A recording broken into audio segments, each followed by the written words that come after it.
Gestational diabetes वो diabetes है जो औरतों को प्रेगनेंसी के दौरान होती है।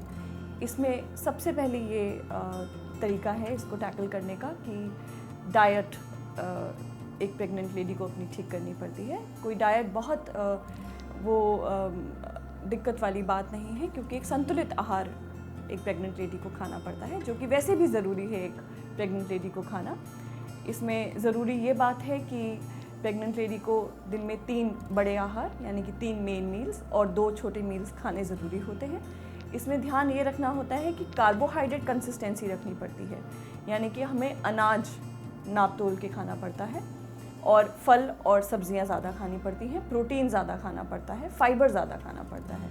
तो ये हमारा पहला डिफेंस होता है डायबिटीज़ के अगेंस्ट। दूसरी चीज़ है फिज़िकल एक्टिविटी।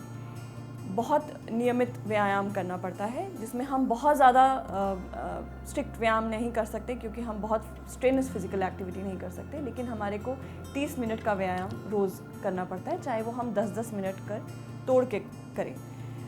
अगर शुगर हमारी इन दोनों चीज़ों से कंट्रोल नहीं होती, तब हमारे को मेडिकल हेल्प लेनी पड़ती है, जिसमें हमारे को इंसुलिन देनी पड़ती है। इसके साथ में रेगुलर शुगर मॉनिटरिंग बहुत ज़रूरी होती है।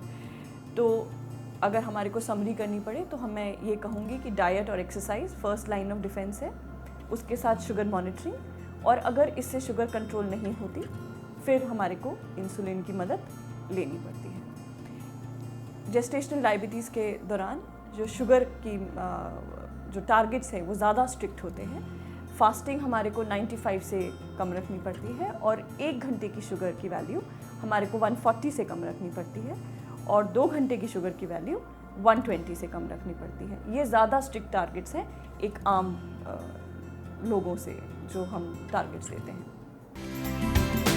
गर्भावस्था के बारे में अधिक जानकारी के लिए लॉग ऑन करें onlymyhealth.com।